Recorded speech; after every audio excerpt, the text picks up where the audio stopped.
ओम अज्ञानतिमिरन्धस्य ज्ञानाञ्जनशलाकया चक्षुरुन्मिलितं येन तस्मै श्रीगुरुवे नमः। नमो विष्णुपादाय कृष्णपृष्ठाय भूतले श्रीमते भक्तिवेदांत स्वामीति नामिने। नमस्ते सरस्वते देवे गौरवाणी प्रचारिणे निर्विशेषा शून्यवादी पाश्चात्य देश तारिणे। नमो महावदन्याय कृष्ण प्रेम प्रदायते कृष्णाय कृष्ण चैतन्य नामिने गौरत्विषे नमः। जय श्री कृष्ण चैतन्य प्रभु नित्यानंद श्री अद्वैत गदाधर शिवासादि गौर भक्त वृंद। हरे कृष्णा कृष्णा कृष्णा हरे हरे, हरे रामो रामो रामो हरे हरे। हरे कृष्णा। तो हम पढ़ रहे हैं भगवद गीता अध्याय 2, इसका एक्रोनिम है गीता। तो शुरू के 10 श्लोकों में बताया है कैसे संसार में व्यक्ति को गुरु का आश्रय लेना चाहिए ज्ञान प्राप्त करने के लिए। उसके बाद 11 से लेकर 30 श्लोक तक भगवान ने जो गुरु पहला ज्ञान देता है, आत्मा का ज्ञान, अपने स्वरूप का ज्ञान, वो दिया है। उसके बाद 31 से लेके 53 तक जो तीसरा सेक्शन है, जिसमें ये बताया गया है कि किस प्रकार से जो हम शरीर नहीं है, हम आत्मा है, तो 2 धर्मों का हमको कैसे पालन करना चाहिए, एक शरीर का धर्म, एक आत्मा का धर्म। तो 31 से लेके 38 तक जो शरीर का धर्म है, स्वधर्म, उसकी चर्चा की गई है।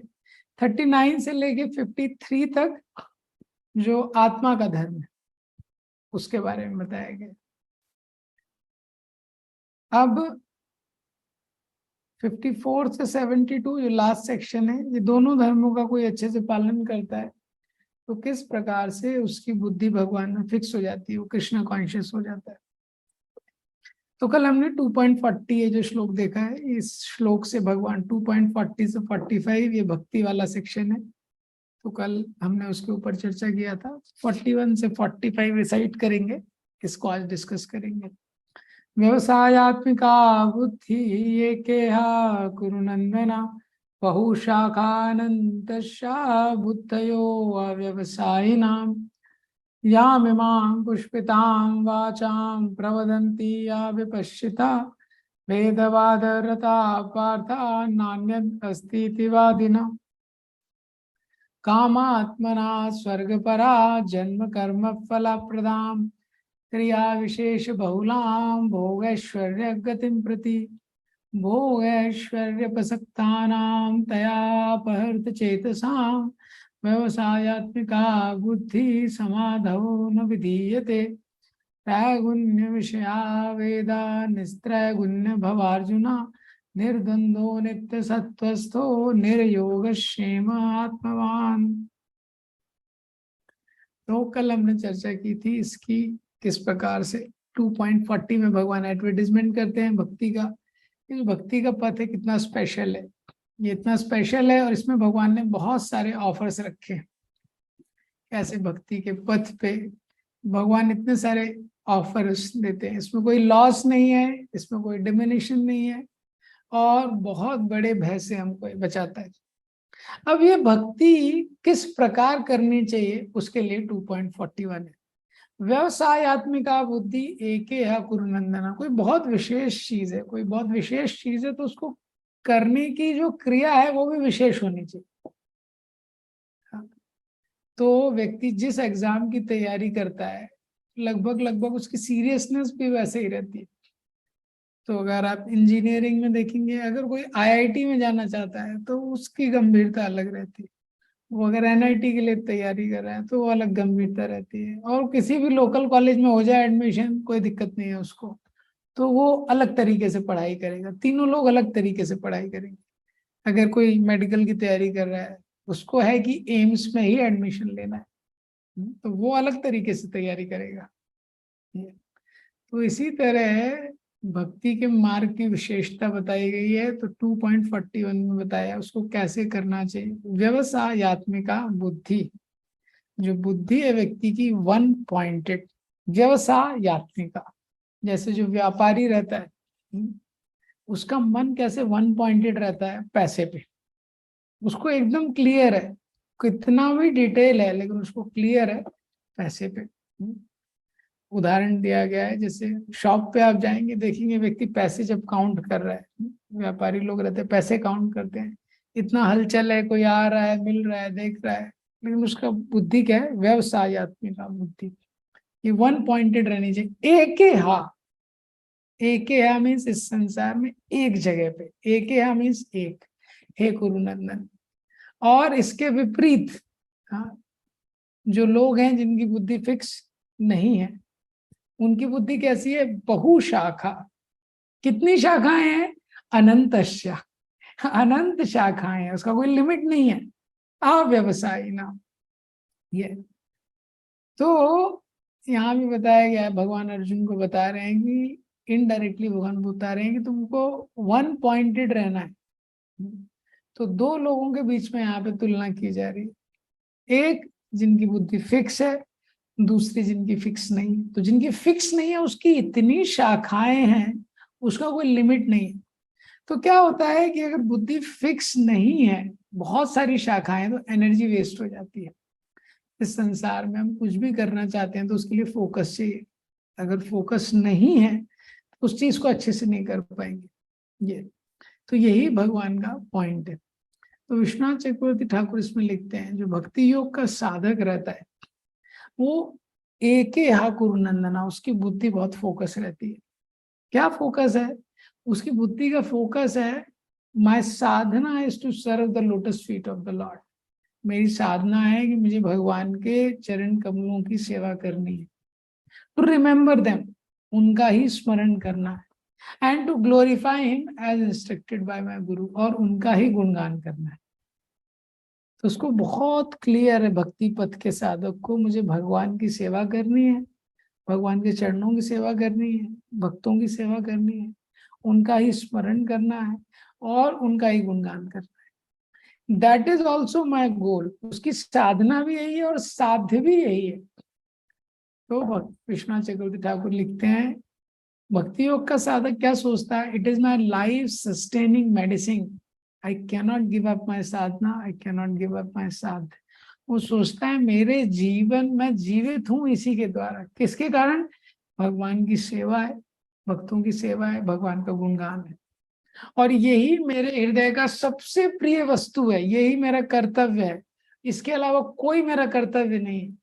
सपने में भी विश्वनाथ चक्रवर्ती ठाकुर लिखते हैं, जो भगवान में शुद्ध भक्त होता है और कुछ नहीं सोच सकता, इसको करते हुए चाहे मुझे सुख मिले चाहे दुख मिले, चाहे संसार नष्ट हो जाए, लेकिन मैं इस पथ को नहीं छोड़ूंगा। इसको बोलते हैं एकेया कुरुनंदना।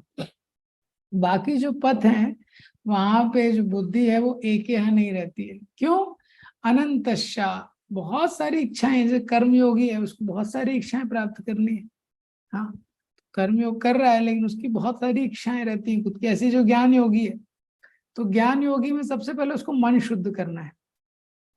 जब मन शुद्ध होगा तभी इंटेलिजेंस फिक्स होगी। तो मन शुद्ध करने के लिए वो पहले क्या करता है, निष्काम कर्म योग पे फोकस करता है। तो जब निष्काम कर्म योग करता है, निष्काम कर्म योग से माइंड शुद्ध होता है, मन शुद्ध होता है। और जब मन शुद्ध होता है, तब शुद्ध होने के बाद अब उसको दूसरे स्टेप पे, अभी तक तो निष्काम कर्म योग कर रहा था तो उसमें क्रिया है, लेकिन जब शुद्ध हो जाता है तब उसको छोड़ना है क्रिया को। आप देखेंगे आगे आएगा भगवत गीता में, योगारूढ़ योगारूढ़ अलग अलग स्टेजेस होती है। तो छोटे वाले जो इनिशियल स्टेज है उसमें कर्म करना है, इंपॉर्टेंट है। ऊपर वाला स्टेज है उसमें कर्म को छोड़ना पड़ता है, ये कर्म संन्यास होता है ये। तो उसके बाद उसकी जो बुद्धि है वो ज्ञान पे कंसंट्रेट करती है। तो इसका मतलब क्या है कि उसमें परिवर्तन हो रहा है साधना में उसका। लेकिन भक्ति में ऐसा नहीं होता है, भक्ति में ऐसा नहीं होता है। तो इसीलिए भक्ति में क्या है, शुरुआत से ही ज्ञान में क्या है, पहले निष्काम कर्म योग करेगा, फिर मन शुद्ध होगा, फिर कर्म को छोड़ेगा, ये फिर भक्ति वाला एलिमेंट भी उसको ऐड करना पड़ेगा। ये तो बहुत अलग अलग साधना हो गई। लेकिन भक्ति में ऐसा नहीं है। भक्ति योग में एक निश्चय वाली बुद्धि की आवश्यकता है। जहाँ पे सकाम कर्म है, जहाँ सकाम है, तो वहां पे क्या है, बहुत सारी चीजें हैं। वहां पे भाव क्या है, जो सकामी व्यक्ति है उसकी बहुत इच्छाएं हैं, वो भोग करना चाहता है, संग्रह करना चाहता है, उसमें उसकी आसक्ति हो जाती है। तो कामना के कारण क्या होता है, मनुष्य की बुद्धि अनंत, बुद्धियां भी अनंत हैं और एक एक बुद्धि की शाखाएं भी अनंत है। उदाहरण के लिए, जैसे किसी व्यक्ति को इस संसार में उसको उसको पुत्र प्राप्ति करनी है, तो ये एक बुद्धि हो गई कि पुत्र प्राप्ति करनी। अब इसकी भी अनंत शाखाएं हैं। शाखाएं कैसे अनंत है, उसके लिए कौन सी औषधि लेनी है, कौन सा मंत्र पढ़ना है, कौन सा अनुष्ठान करना है, कहाँ पे जाके किसी साधु का आशीर्वाद लेना है, क्या है, तो ये अनंत हो गई। या किसी को धन प्राप्त करना है, तो ये एक बुद्धि है। अब धन प्राप्त करने के लिए क्या करना है, अनंत शाखाएं। व्यापार करना है कि नौकरी करना है कि धोखा देना है कि डाका डालना है, क्या करना है, चीटिंग करना है, अलग अलग तरीके हैं। इसी तरह जो सकाम व्यक्ति होता है, बहुत सारी कामनाएं उसकी हो जाती है। तो इस श्लोक का तात्पर्य क्या है, वास्तविक उद्देश्य तो एक ही होता है जीवन का। तो वास्तविक उद्देश्य क्या है कि भगवान की प्राप्ति करनी है। लेकिन जब तक एक उद्देश्य नहीं होता तो उसके अनेक उद्देश्य हो जाते हैं, और हर एक एक उद्देश्य की अनंत शाखाएं हो जाती हैं। तो मतलब क्या है, उसकी अनलिमिटेड डिजायर्स हैं और हर डिजायर को फुलफिल करने के अनलिमिटेड वेज हैं। तो इसी तरह बहुशाखा अनंतश्चा बुद्धयो अव्यवसायिना, इसकी व्याख्या है। तो हमारे माइंड में ये स्वभाव है कि जब जब बहुत सारी इच्छाएं हमारे मन में रहती हैं, ये तो व्यक्ति कंफ्यूज हो जाता है। कंफ्यूज क्यों हो जाता है, क्योंकि बहुत सारी चीजें हैं, उसको चुनना है, तो डिसाइड नहीं कर पाता। इतनी इच्छाएं जीव के मन में है, बताया गया है जितने आकाश में तारे नहीं है उससे ज्यादा इच्छाएं। अभी 24 घंटे में वो कैसे पूरा करेगा। जैसे उदाहरण है, आप सूटकेस में जा रहे हैं, आप ट्रैवलिंग में जा रहे हैं, सूटकेस में सामान रखना है, लेकिन सब कुछ नहीं भर सकते ना आप सूटकेस में, तो आपको प्रायोरिटाइज करना पड़ेगा। इसी तरह अगर हमको भक्ति करनी है तो लाइफ को थोड़ा सिंप्लीफाई करना इम्पोर्टेंट है। तो ठीक है, सारी इच्छाएं तो शायद नहीं छोड़ पाएंगे, धीरे धीरे छूटेंगी, लेकिन सिंप्लीफाई करना इम्पोर्टेंट है। व्यक्ति को अगर दोस्तों यारों के साथ भी बहुत मिलना है, पार्टी भी करनी है, ये भी करना है, वो भी करना है, तो पे भक्ति नहीं कर पाएगा। भक्ति करना है तो यहाँ तो अपेक्षा की जा रही है एक है, हाँ और कुछ नहीं। हाँ, तो हमको एटलीस्ट प्रायोरिटाइज करना है कि भक्ति के लिए हम लोग सबसे पहले टाइम निकाल पाए। ये to the extent devotees are one pointed, to that extent we can practice Krishna consciousness effectively। तो भक्ति तो भारत में आप देखेंगे कि सबकी अलग अलग धारणा है, लोग धर्म में तो लगे हैं, लेकिन जितना फोकस रहेगा उतना इफेक्टिव हमारा प्रैक्टिस रहेगा। और अगर फोकस नहीं रहेगा, जितना वन पॉइंटेड नहीं रहेंगे उतना मुश्किल होगा, तो हमारा कंसिस्टेंसी नहीं बनेगा। इसलिए आप देखेंगे तो कभी कर पाएंगे, कभी नहीं कर पाएंगे। कभी प्रभुपाद जी ग्रंथों का अध्ययन करेंगे, कभी ग्रंथों का अध्ययन नहीं करेंगे, कभी श्रवण करेंगे, कभी नहीं करेंगे, कभी जप होगा, कभी जप नहीं होगा, कभी उठेंगे मंगल आरती होगा, कभी नहीं उठेंगे। क्यों? इसका कारण है बहुशाखा अनंतश्च। प्रभुपाद जी ने बहुत सुंदर तात्पर्य लिखा है। प्रभुपाद जी सबसे पहले एक्सप्लेन करते हैं, पहली लाइन में लिखा है, हाँ, a strong faith that by Krishna consciousness one will be elevated to the highest perfection is called व्यवसायत्मिका बुद्धि। ये विश्वास कि मैं अगर भगवान कृष्ण भावनामृत के नियमों का पालन करूंगा तो जो सर्वोच्च स्तर है मैं उसको प्राप्त कर सकता हूँ, ये जो विश्वास है, प्रभुपाद जी बोलते हैं ये है व्यवसायत्मिका बुद्धि। और प्रभुपाद जी उसमें ये श्लोक बताते हैं, श्रद्धा शब्द विश्वास सुदृढ़ निश्चय कृष्ण भक्ति कैले सर्व कर्म कृत हो। जब हम भक्ति कर रहे हैं ये हमको विश्वास होना चाहिए, और करेंगे धीरे धीरे तो विश्वास आएगा कि ये सबसे बेस्ट चीज हम कर रहे हैं। जब हम माला लेके बैठ रहे हैं उसके साथ भी अगर मोबाइल आदि बहुत सारी चीजें पैरेलल में कर रहे हैं, इसका कारण क्या है? बहुत सारे कारण हो सकते हैं, लेकिन मेन कारण है कि हृदय में ये विश्वास नहीं है कि ये सबसे इम्पोर्टेंट चीज है जो मैं कर रहा हूँ। तो हमको लगता है इससे भी इम्पोर्टेंट कुछ है, लेकिन वास्तव में इससे इम्पोर्टेंट नहीं। इसी को श्रद्धा बोला गया है कि जब मैं भगवान का जप कर रहा हूँ, भगवान के बारे में सुन रहा हूँ, पढ़ रहा हूँ, इस संसार का सबसे महत्वपूर्ण कार्य हम लोग कर रहे हैं। और वास्तव में इसको 24 घंटे करना चाहिए, पर क्योंकि हमारी कर्म वासना है इसीलिए हम बाकी क्रियाओं में भी लगे रहते हैं। सेकंड पैराग्राफ में प्रभुपाद जी ने इसको एक्सप्लेन किया है।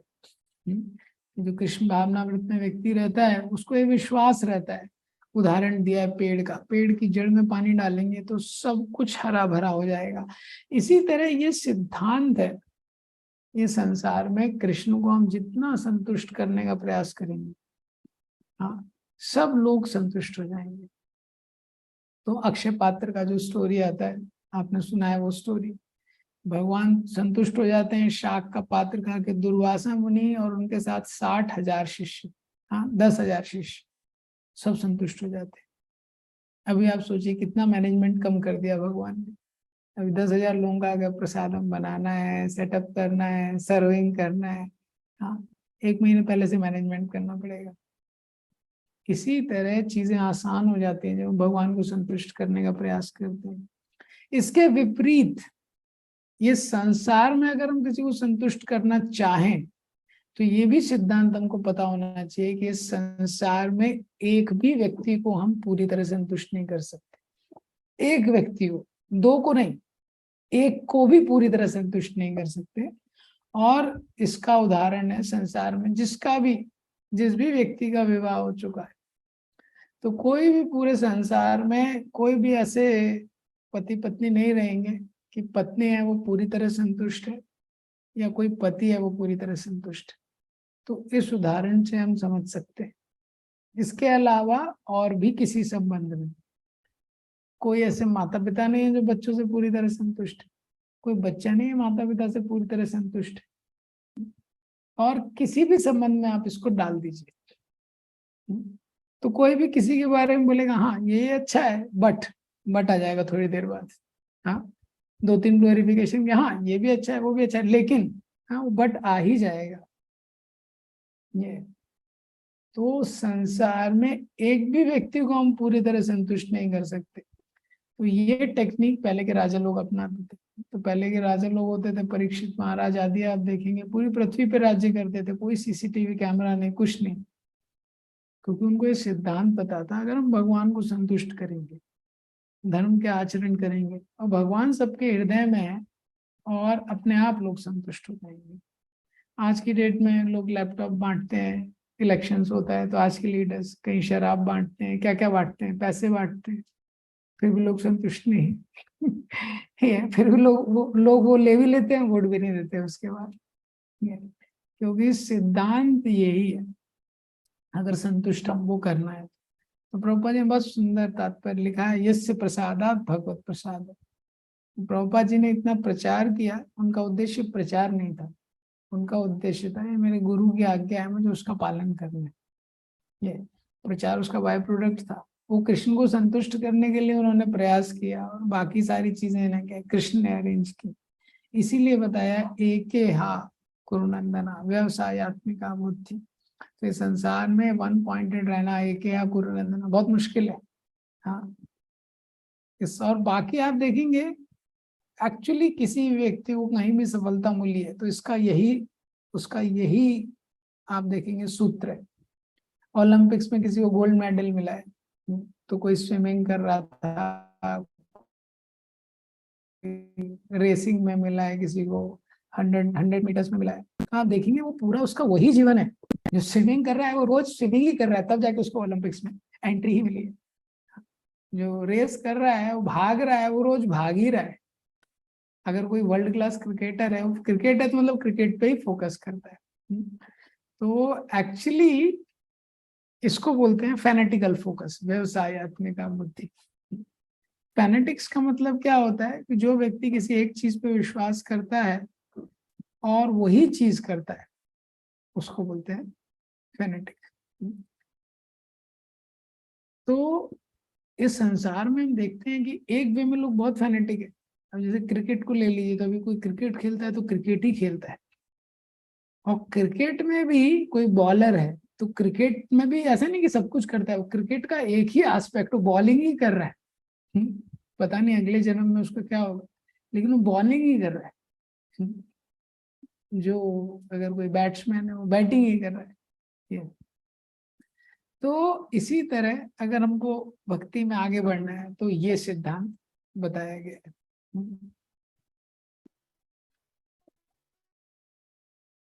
तो बहुत सुंदर श्लोक है, इसके ऊपर और बहुत सारी व्याख्या है, लेकिन इसका सिद्धांत है जैसे राधानाथ महाराज बताते हैं, कोई भी सीरियस डिवोटी है तो उसकी लाइफ में ये दो चीजें रहती हैं, सेंस ऑफ पर्पस और सेंस ऑफ अर्जेंसी। ये है व्यवसायत्मिका बुद्धि का मतलब, सेंस ऑफ पर्पस और सेंस ऑफ अर्जेंसी। इसका मतलब क्या है कि कुछ महत्वपूर्ण चीज है जिसको करना है और उसको जल्दी करना है। तो भारत में क्या है कि भक्ति तो करना है लेकिन ज्यादा जल्दी नहीं करना है। ऑलरेडी बहुत जल्दी हम लोग स्टार्ट कर दिए, थोड़ा लेट करते तो अच्छा रहता, संसार का थोड़ा एंजॉयमेंट कर लेते, ये ऐसा लोगों को लगता है। और कोई भक्ति कर रहा है तो उसको लोग बोलते हैं ये थोड़ा जल्दी कर दिया इसने। लेकिन सिद्धांत ये है, सेंस ऑफ पर्पस और सेंस ऑफ अर्जेंसी, जल्दी करना है और उसको करना है और जल्दी करना है, उसको सेंस ऑफ अर्जेंसी।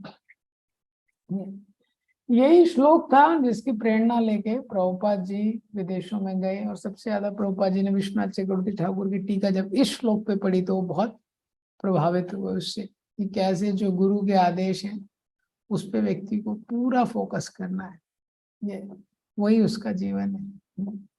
तो कलयुग में ये सिद्धांत जो है ये बहुत महत्वपूर्ण है, व्यवसायत्मिका बुद्धि, स्पेशली भक्ति करने के लिए बताया गया है कि इसको कैसे भक्ति करना है। तो इसके आगे भी ये सिद्धांत आएगा, लेकिन इसमें मेनली डिटर्मिनेशन का सिद्धांत है, जो दृढ़ता होती है। कोई भी व्यक्ति स्टार्ट, हमारी भक्ति की जो यात्रा है इसमें पहली चीज है जब व्यक्ति निश्चय करता है। तो बहुत सारे भक्त हमारे जीवन में आएंगे, आए होंगे, बहुत सारे लोग हमको इंस्पायर करते हैं, लेकिन वास्तविक यात्रा तब होती है जब वो एक दृढ़ता के साथ इच्छा करता है कि मुझे भक्ति करनी। तब तो लोग आते हैं जाते हैं बोलते हैं, लेकिन हम उसको गंभीरता से नहीं लेते। और जब वो भक्ति स्टार्ट कर देता है, भक्ति करने लगता है, तभी भी अपने आप एडवांसमेंट नहीं होता उसका। उसका एडवांसमेंट होता है जितना उसका ये डिटर्मिनेशन रहता है अंदर से कि हाँ मुझे कृष्ण की भक्ति करनी, मुझे भगवान की सेवा करना है, मुझे अपने शेड्यूल में चेंज करके भक्ति की क्रियाओं के लिए समय निकालना है। तो वहां वापस से डिटर्मिनेशन का रोल आ जाता है ये। और वो कितना भी ग्रो कर जाए, डिटर्मिनेशन हमेशा इंपॉर्टेंट रहता है। क्यों? क्योंकि वो ग्रो करता है और ग्रोथ होगा उसका जब कितना कृष्ण कृपा करेंगे। तो जब जो साधक होता है, साधक के प्रयासों को देख के जब भगवान का हृदय द्रवित हो जाता है तो उससे जो निकलता है वो कृपा है, वो कृपा से हमारा ग्रोथ होता है। तो जब तक वो दृढ़ता से नहीं करेगा, भगवान की कृपा उसको इतना आसानी से नहीं मिलेगी। तो इसीलिए भक्ति में सबसे पहले तो डिजायर चाहिए, वो शुरुआत है। लेकिन एक व्यवसायत्मिका बुद्धि एक करुणंदना। लेकिन भक्ति की हमारे पास इच्छा है हृदय में, लेकिन और भी बहुत सारी इच्छाएं हैं, केवल भक्ति की इच्छा नहीं है। भक्ति की भी इच्छा है, मान भी चाहिए, सम्मान भी चाहिए, पैसा भी चाहिए, ये भी चाहिए, वो भी चाहिए, धर्म चाहिए, जन्म चाहिए, सुंदरी चाहिए, बहुत सारी इच्छाएं। तो इसीलिए इच्छाओं को कम करना है थोड़ा, ये इच्छा थोड़ा प्रोमिनेंट होनी चाहिए। तो भक्ति की इच्छा कहीं तो दबी हुई है, हो सकता है। तो एक कुरुनंदना का मतलब क्या है, जो डिजायर्स है भक्ति की, तो सबके अंदर डिजायर होगी थोड़ा बहुत, लेकिन वो डिजायर को थोड़ा कॉन्सेंट्रेट करना है। जैसे पानी के अंदर आपका कुछ मिला हुआ है, दूध और पानी मिला हुआ है, जब दूध को उबालते हैं तो क्या होता है, पानी इवेपोरेट होता है और केवल दूध बचता है, तो वो क्या है, ज्यादा स्वीट हो जाता है। ऐसे यहाँ पे बताया गया है, व्यवसायत्मिका बुद्धि एके हा कुरुनंदन। अभी क्या होता है, ये संसार में ये सिद्धांत है कि कई बार जब हमको, जहाँ पे हम लोग गलती करते हैं या कुछ गलत क्रिया कर देते हैं, गलत जगह आकर्षित हो जाते हैं, तो कई बार हमको लगता है जो भौतिक इच्छाएं इतनी प्रबल हैं, मैं तो इसके सामने कितना तुच्छ हूँ ये, और बार बार हम एक ही गलती करते हैं, तो हमको लगता है मैं इससे कभी नहीं निकल पाऊंगा, इस आदत को मैं कभी नहीं छोड़ पाऊंगा। लोगों की अलग अलग हैबिट्स रहती ये, तो उसको लगता है मैं तो असहाय हूँ इसके आगे, मैं इसके आगे पावरलेस हूँ। लेकिन ये बताया गया है कि जरूरी नहीं है कि हम पावरलेस है, मेन चीज रहता है कि हम पर्पसलेस है, हमारा उद्देश्य नहीं है।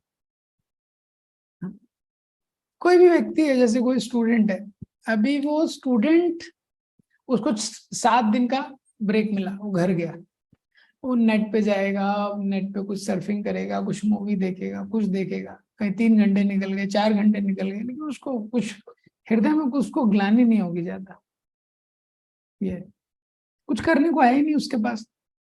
अब वही व्यक्ति है, वही स्टूडेंट है, वही वही 1 हफ्ते का हॉलीडे है, लेकिन वो एग्जाम के पहले है,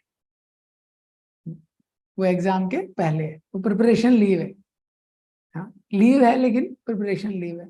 तो अब उसका उद्देश्य क्लियर है, क्या है, मुझे एग्जाम के लिए प्रिपेयर करना है। और अब अगर वो घर जाता है, सपोज किसी दिन आधे घंटे भी उसने कुछ सर्फिंग कर लिया, कुछ नेट पे कुछ देखा, कुछ मूवी देखा, वीडियो देखा, तो उसको अंदर से बड़ी ग्लानि होगी, क्योंकि उसको पता है मुझे क्या करना है, तैयारी करना है। इसको बोलते हैं एम। हाँ, इसलिए बताया गया है अगर एमलेस नहीं है व्यक्ति तो शेमलेस हो जाएगा, क्योंकि एम है नहीं उसके पास। अब जब एम, एम क्या है, वो रेफरेंस पॉइंट है जिसपे एक्शन डिपेंड करते हैं। जैसे फुटबॉल का मैच है, उसमें गोल पोस्ट नहीं है तो कोई मतलब ही नहीं है, 20 प्लेयर हैं, 24 प्लेयर हैं, फुटबॉल यहाँ है वहां है, कोई मतलब ही नहीं है। इसी तरह जब तक व्यक्ति का एम फिक्स नहीं होता, जब एम फिक्स होता है उसके रेफरेंस में व्यक्ति एक्शन लेता है। तो एक बार जब वो स्टूडेंट छुट्टी जाता है, 7 दिन की छुट्टी में है, लेकिन उसका कुछ एम नहीं है, तो समय कितना वेस्ट हुआ, कितना घंटे सोया, क्या किया, कुछ काउंटिंग ही नहीं है, ना उसको अंदर ग्लानी होगी ये। अगर लेकिन उसका कुछ एम है, तब पॉजिटिव नेगेटिव का कंसिडरेशन रहता है, मुझे कैसे समय व्यतीत करना है ये। तो इसी तरह ये पर्पस हमारे लिए बहुत इंपॉर्टेंट है कि हमको भक्ति करना है। तो जब एम रहेगा हमारा, तभी बाकी चीजें प्लान काम करेंगी।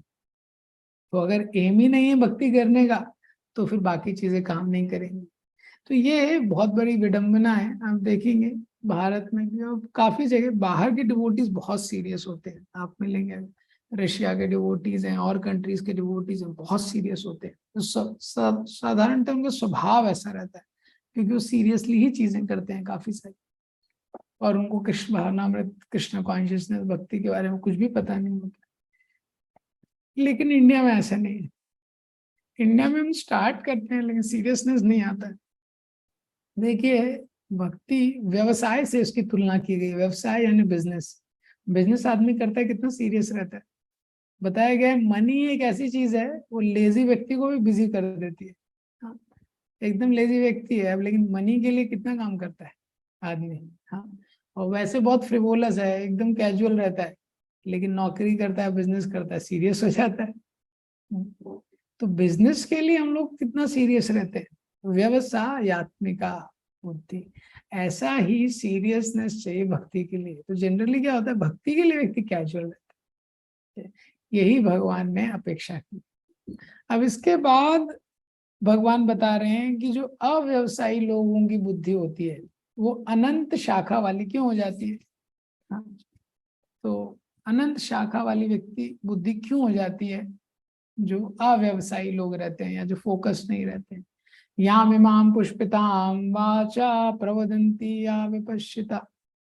हाँ, तो यहाँ पे भगवान बता रहे हैं याम इमाम पुष्पिताम, फ्लारी वर्ड्स, पुष्पिताम वाचा, वेदों में लिखे गए जो पुष्पवाच है। हाँ, तो वेदवाद रहता, वेदों को जानने वाले लोग हैं, नान्या दस्ती वादिना, प्रवदंती मतलब बोलते हैं। तो यहाँ पे भगवान अर्जुन को बता रहे हैं कि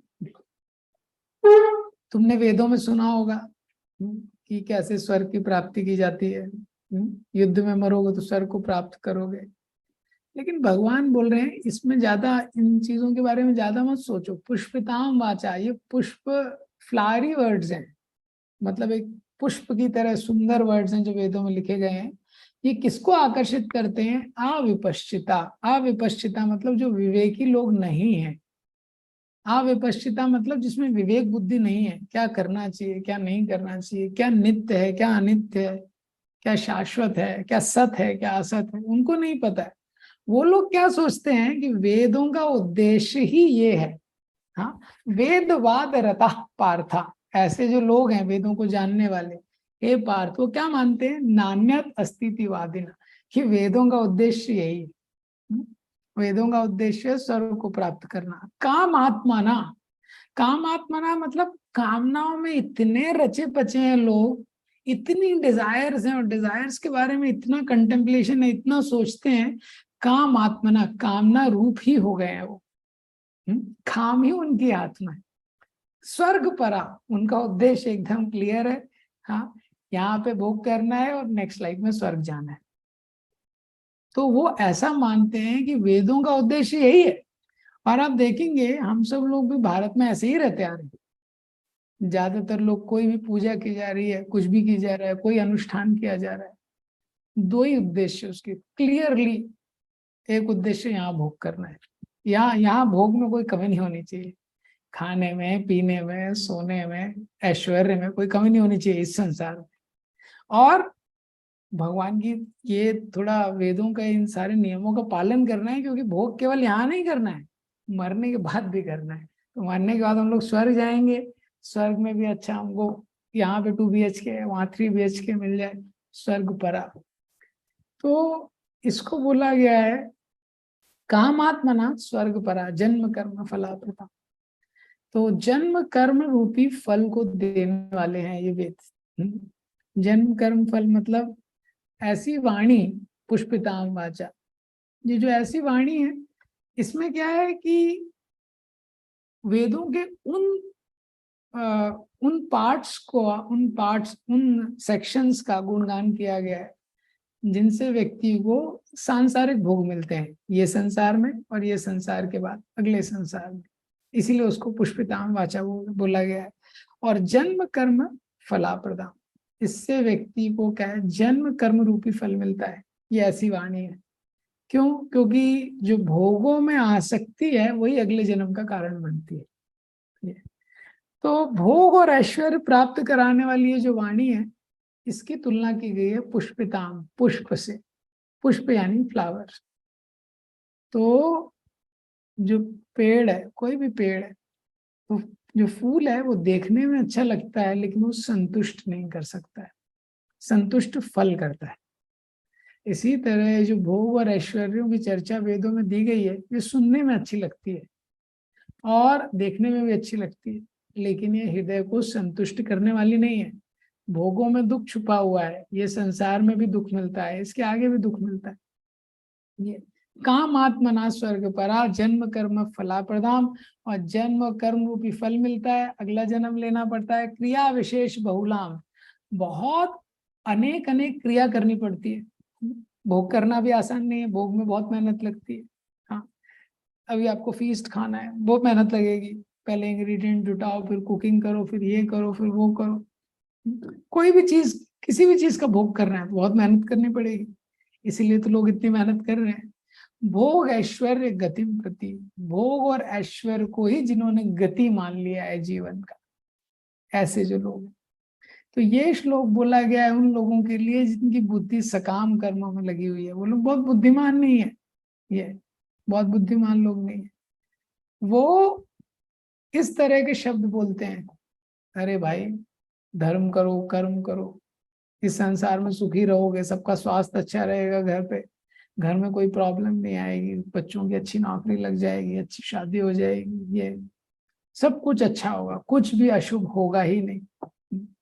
अरे भगवान ने बोला है दुखालय हम शाश्वतम, ये तो, लेकिन लोग क्या, तो ये क्या है? Unreasonable expectation. ये संसार में जन्म मृत्यु जरा व्याधि हमेशा रहेगी, तो इसलिए इन लोगों का लाइफ ये हेल्दी चीज नहीं है कुल मिला के। और ऐसा क्यों बोलते हैं ये लोग वेदों के अविपश्चिता? क्योंकि इनके पास बुद्धि की कमी है। ये तो क्रिया विशेष, बहुत सारी क्रियाएं करनी पड़ती हैं, बहुत अनुष्ठान करना पड़ता है, बहुत सारे यज्ञ आदि कर्म करने पड़ते हैं। ये तो ये जो 42 और 43 श्लोक है, प्रभुपाद जी इसके ट्रांसलेशन में लिखते हैं, मैन ऑफ स्मॉल इंटेलिजेंस, जिन लोगों की कम बुद्धि है वो ऐसा मानते हैं कि वेदों में जो कुछ भी दिया है उसका उद्देश्य ये संसार में कैसे एंजॉय किया जाए और इसके बाद अगले संसार में कैसे एंजॉय किया जाए। तो ये क्या है, गलत कंक्लूजन है। तो वेदों में दिया हुआ है, लेकिन ये सबसे बड़ा दुर्भाग्य है। इसलिए आप इंडिया में देखेंगे लोगों को रामचरितमानस आता है, लोग रामायण का अखंड पाठ कराएंगे, रामचरितमानस का पाठ कराएंगे, मरने के बाद गरुड़ पुराण कराएंगे, सब कुछ कराएंगे ये, लेकिन लोगों का कॉन्सेप्ट फिक्स है। क्या फिक्स है उनका कॉन्सेप्ट? कि धर्म यही है, धर्म का मतलब यहाँ सुख और वहां सुख, यही धर्म है। कोई जेल से निकलना नहीं चाहता है, आप देखेंगे किसी की इच्छा नहीं है कि मेरे हृदय में भक्ति जागृत हो, मैं संसार का त्याग करके भगवान के चरणों का आश्रय लूं, ये इच्छा नहीं है। यहाँ सुख और वहां सुख, उद्देश्य उनका एकदम क्लियर है। ये तो ये भारत में बहुत बड़ा चैलेंज है, बहुत बड़ा चैलेंज। तो वेदों का उद्देश्य क्या है, भगवान ने बताया है ऑलरेडी 15.15 में, सर्वस्य चाहम हृदय सन्निविष्टो मत्ता स्मृतिर्ज्ञानम अपोहनम च वेदश्च सर्वे रामेव वेद्यो वेदांत कृत वेद विदेव चाहम। भगवान बोल रहे हैं वेदश्च सर्वे, सारे वेदों के द्वारा मुझे जानना चाहिए। अहमेव वेद्यो वेदांत कृत, और मैंने ही वेदों को लिखा है। वेदेव च, वेद मेरे से ही आ रहे हैं और वेदों का उद्देश्य मुझे ही जानना है। भगवान ने बहुत क्लियरली बोला है। तो ये हमको समझना चाहिए कि ये शास्त्रों का उद्देश्य, धर्म का उद्देश्य। तो ये बहुत बड़ा एक चैलेंज है कि व्यक्ति जो इन बिटवीन चीज है, हाँ, ये शुरुआत के लिए अच्छा है। किसी कोई शुरुआत कर रहा है, धर्म का पालन कर रहा है, एटलीस्ट देवताओं में भगवान में बिलीव कर रहा है ये, लेकिन ये डेस्टिनेशन नहीं है, ये वेदों का उद्देश्य नहीं है। ये एक स्टेशन हो सकता है नेक्स्ट डे भक्ति स्टार्ट करते समय, पहला दूसरा स्टेशन, लेकिन ये डेस्टिनेशन नहीं है। अब जो ऐसे लोग होते हैं उसी के बारे में जो तीसरा श्लोक, जिनकी अव्यवसायिक बुद्धि है, उसी के बारे में नेक्स्ट बताया। भोग ऐश्वर्य प्रसक्ता नाम तया अपहर्त चेतसाम व्यवसायत्मिका बुद्धि समाधो न विद्यते। भोग ऐश्वर्य प्रसक्ता नाम, जिनके मन बहुत आसक्त हैं भोग और ऐश्वर्य में, तया अपहर्त चेतसाम, उनकी चेतना है उसका अपहरण हो चुका है। व्यवसायत्मिका बुद्धि, यानी एक निश्चय वाली बुद्धि कि ये भक्ति करनी है, भगवान की भक्ति करनी है, भगवान को प्राप्त करना है, समाधौ न विधीयते, वो फिक्स नहीं हो पाती है। तो पूर्व श्लोक में जिस वाणी का वर्णन किया है, कौन सी वाणी? पुष्पिताम वाचा। ऐसी वाणी सुन के, यानी वेदों की ऐसी कथाओं को सुन के, हाँ आप ये करेंगे तो ये मिलेगा, सत्यनारायण की कथा होगी तो घर धंधाने से भर जाएगा, बोलो सत्यनारायण की जय। और इस तरह के जो यज्ञ आदि चीजें हैं, ये करेंगे घर में किसी को कभी कोई बीमारी नहीं होगी, ये नहीं होगा। और उसकी कथाओं के वो फलश्रुति भी ऐसी है, वो किया तो उसकी नौकरी लग गई, उसकी शादी हो गई, तो लोगों को बहुत अच्छा लगता है। हाँ, तो ऐसी वाणी से जिनके चेतना का अपहरण हो गया है, तो वो लोग क्या मानते हैं कि स्वर्ग जाना ही। भोग ऐश्वर्य प्रसक्ता नाम, ऐश्वर्य प्रसक्ता नाम, इसका मतलब क्या है? 5 विषय होते हैं, शब्द रूप रस गंध। शब्द स्पर्श रूप रस गंध, ये 5 विषय हैं। तो इनके द्वारा जो सुख लेना है उसको भोग बोलते हैं। कानों से कोई व्यक्ति सुनना चाहता है भगवान के गुणगान के अलावा मूवी सॉन्ग्स। रूप, भगवान के दर्शन के अलावा संसार में देखना चाहता है। रस, जीभ से कुछ अनऑफर्ड भोग नहीं लगे उसको भी ग्रहण करना चाहता है। गंध, इसी तरह फ्रेग्रेंस है, स्पर्श टच, ये इनको भोग बोला गया है। और भोगों के लिए जिन पदार्थों की आवश्यकता है उसको बोलते हैं ऐश्वर्य। जब भोग करना है तो रुपए चाहिए, पैसा चाहिए, मकान चाहिए, इनका जो संग्रह है उसको बोलते हैं ऐश्वर्य। तो इस प्रकार की जो बुद्धि है, भोग और ऐश्वर्य में जिनकी आसक्ति हो जाती है, जिनकी प्रियता हो जाती है, जो बहुत महत्व देते हैं इनको, हाँ, भोग और ऐश्वर्य में बहुत महत्व महत्व बुद्धि है उनकी। हाँ, आंखों से कुछ देखना है, भगवान के स्वरूप के अलावा संसार के अलग स्वरूपों को देखना चाहते हैं, जीभ से बहुत कुछ खाना चाहते हैं, बहुत टेस्टी टेस्टी चीजें खाना चाहते हैं, भोग लगाए, उस उनकी महत्व बुद्धि है। ये सब पशुओं के लिए भी अवेलेबल है, ये सब जो सुख है, लेकिन इसमें उनकी महत्व बुद्धि है, बहुत विशेष है। ये उनको बोलते हैं भोग ऐश्वर्य प्रसक्ताना। ये तो अब जिनकी बुद्धि ऐसी है तो क्या है, तया अपहृत चेतसा, उनकी चेतना का अपहरण हो जाता है, भक्ति के लिए चेतना बचती नहीं। वो कॉन्शियसनेस में ऑलरेडी 500 MB बचा था, 500 MB का स्पेस है, उसमें से पूरा इसमें ही चला जाता है, कैसे भोग करना है इंद्रियों के द्वारा। ये तो वास्तव में मनुष्य का एक ऐसा विलक्षण शरीर है और एक ऐसी विलक्षण विवेक बुद्धि है कि मनुष्य सुख दुख की भावनाओं से ऊपर उठ सकता है और किसी उद्देश्य के लिए अपना जीवन व्यतीत कर सकता है। पशु तो भोग योनि में है, उनके लिए कर्तव्य का कोई प्रश्न नहीं है, लेकिन मनुष्य कर्तव्य पालन करके भगवान के धाम जा सकता है। तो हमारे जीवन में सबसे बड़ी बाधा क्या है हमारे कल्याण में, वो ये श्लोक बता रहा है। हमारे जीवन में, हमारे कल्याण में सबसे बड़ी बाधा यही है कि भोग और ऐश्वर्यों की इच्छा, भोग ऐश्वर्य की इच्छा। हम ऐश्वर्य के लिए पदार्थों का संग्रह करना चाहते हैं। व्यक्ति साधारण जगह भी रह सकता है, उसको बहुत बड़ा मकान चाहिए, बहुत पैसा चाहिए, बहुत सामग्री चाहिए, ये ऐश्वर्य की इच्छा। क्यों? क्योंकि भोग करना चाहता है। ये जैसे कोई मछली होती है, जब वो जाल में फंस जाती है तो वो आगे नहीं बढ़ सकती। इसी तरह भोग और ऐश्वर्य में फंसा हुआ जीव भगवान की भक्ति में आगे नहीं बढ़ सकता। आगे बढ़ना तो छोड़िए, तया पर व्यवसायत्मिका बुद्धि, भगवान की भक्ति मुझे करनी है, हृदय में ऐसा निश्चय उत्पन्न नहीं हो सकता। प्राप्त करना तो सेकंड स्टेज है, वो तो छोड़ दीजिए। ऐसा निश्चय भी उत्पन्न नहीं हो सकता कि भगवान की भक्ति मुझे निश्चित रूप से करनी है, जब तक भोग और ऐश्वर्य में वो अटका रहेगा। ये सिद्धांत है। तो ये व्यक्ति का सबसे बड़ा चैलेंज है। तो अपहृत चेतसाम, उसकी जो चेतना है वो अपहृत हो जाती है। इसीलिए भगवान यहाँ पे अर्जुन को बता रहे हैं, बेसिकली 2.41 को एक्सप्लेन कर रहे हैं कि भक्ति करने के लिए व्यवसायत्मिक बुद्धि रहनी चाहिए। व्यवसायत्मिक बुद्धि नहीं रहेगी तो अव्यवसायिक बुद्धि रहेगी। अव्यवसायिक बुद्धि है तो क्या है, बहुत बुद्धि, उनकी अनंत शाखाएं। अब भोग करना है तो अब पैसा कमाना है, अब पैसा कमाना है तो कैसे कमाना है, अनलिमिटेड डिजायर, तो उससे क्या है पूरा जीवन निकल जाएगा।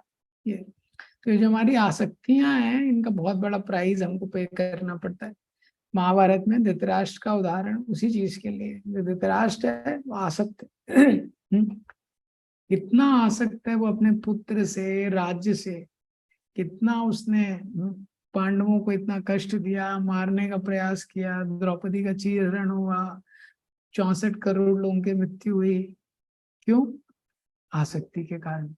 इसी तरह आसक्ति का हमको संसार में बहुत बड़ा प्राइस देना पड़ता है। जैसे कोई बच्चा, कभी कभी पहले मूवी में देखते थे, कोई बच्चा है वो चला जाता है, तो स्कूल से जा रहा है, उसको किडनैप कर लिया, अंडरवर्ल्ड वालों ने। अब उसके लिए क्या मांगेंगे, वो पैसा मांगेंगे उससे, हाँ, ransom, what we call in Hindi. हाँ, तो पैसा मांगेंगे क्योंकि लोभ है उनका।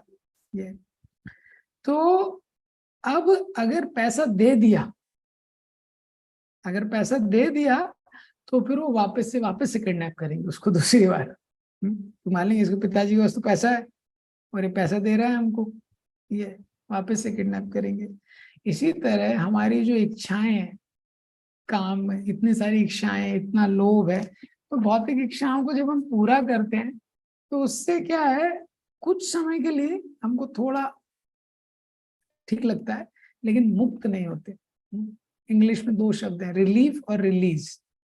रिलीफ का मतलब है जैसे पेन रिलीफ आता है ना, टैबलेट, दर्द थोड़ा कम हो जाता है लेकिन बीमारी नहीं जाती। तो रिलीज का मतलब है कि व्यक्ति मुक्त हो जाता है। तो किसी भी भौतिक क्रिया में या भोगों में हम लगते हैं, जैसे हमको खाने के लिए कुछ अच्छा चाहिए, तो एग्जाम्पल, तो उसको हम लाते हैं, हमको गुलाब जामुन खाना है, रसमलाई खाना है, तो इंडल्जेंस से क्या होता है, थोड़ा रिलीफ मिलता है थोड़े टाइम के लिए, बाद में और वो डिजायर बढ़ जाती है। बाद में फिर हमको रोज रसमलाई चाहिए ही चाहिए, रोज स्वीट चाहिए ही चाहिए। करेक्ट, वो इच्छा क्या है, बढ़ जाती है, तो रिलीज नहीं मिलता है। जैसे किसी क्रिमिनल को आपने एक बार रिश्वत दे दिया तो वो वापस से किडनैपिंग करेगा। तो इसीलिए इम्पोर्टेंट सिद्धांत ये है देखना कि कैसे हम अपने मन को कृष्णा कॉन्शियसनेस से भरें, ये और भौतिक लाइफ को थोड़ा सिंप्लीफाई कर रहे हैं, ये इसका पूरा सिद्धांत है, ये जो 4 श्लोक है। तो भौतिक लाइफ में सिंप्लीफाई करना इम्पोर्टेंट है, और स्पिरिचुअल लाइफ में कृष्णा कॉन्शियस से माइंड को भरना बहुत इंपॉर्टेंट। कृष्णा कॉन्शियस डिजायर्स होनी चाहिए। तो अगर भगवान की भक्ति के लिए हमारी बहुत, हमको योजना बनानी चाहिए, भगवान की भक्ति कैसे करनी है, भगवान की सेवा कैसे करनी है, इसके बारे में बहुत योजना बनानी चाहिए ये। और भौतिक जीवन को थोड़ा हमको सिंपल रखना चाहिए, ये सिद्धांत है। क्योंकि भौतिक इच्छाओं को, जितना भौतिक इच्छाएं रहेंगी, स्पिरिचुअल लाइफ उतना डर लगेगा। ये बहुत ज्यादा व्यक्तियों की भौतिक आसक्ति है तो उसको टेस्ट नहीं आएगा, प्रभुपाद जी के ग्रंथ पढ़ेगा, चैंटिंग करेगा, उसको लगेगा ऐसे तो ड्राई है ये। तो ये बहुत इंपॉर्टेंट सिद्धांत यहाँ पे बताया गया। हमारी इच्छाएं हैं, ये बहुत इंपॉर्टेंट है लाइफ के लिए। और इसकी और भी व्याख्या है, यही श्लोक बताने के बाद भगवान 45 श्लोक में बताते हैं, त्रैगुण्य विषयावेदा निस्त्रैगुण्य भवार्जुना। त्रैगुण्य विषयावेदा, वेदों में 3 विषय के बारे में बताया गया है, त्रैगुण्य निस्त्रैगुण्य भवार्जुना। इसलिए हे अर्जुन, ये 3 गुणों से तुम ऊपर उठो। ये जो 3 गुण है, इनसे ऊपर उठो। निर्द्वंदो नित्य सत्वस्थो, और फिर तुम क्या है, द्वंद से मुक्त हो जाओगे, सत्व में स्थित हो जाओगे। निर्योग क्षेम आत्मवान, और योग और क्षेम की चिंता तुमको नहीं रहेगी। इस श्लोक में बताया जा रहा है 2.45। तो 2.41 में भगवान ने बताया कि व्यवसायत्मिका बुद्धि होनी चाहिए। 2.42, 43, 44 में बताया कि जिनकी व्यवसायत्मिका बुद्धि नहीं होती है, जो सकामी लोग रहते हैं, जिनकी बहुत इच्छाएं हैं, उनके बारे में वर्णन किया है। और फिर 2.45 में बताते हैं, इसीलिए हे अर्जुन, तुम इनसे ऊपर उठो, भक्ति योग का आश्रय लो। ये इस श्लोक का इंटेंशन है। हाँ, कि बाकी जो है 3 विषय, उनको छोड़ के तुम भक्ति योग का आश्रय लो। ये तो जो निर्गुण भक्ति है, 3 गुणों से ऊपर उठने का मतलब है, 14वें अध्याय में भी बताया है भगवान ने 3 गुणों से ऊपर कैसे उठा सकता है, क्योंकि 14वें अध्याय में 3 गुणों का वर्णन है, 3 मोड्स ऑफ मटेरियल नेचर।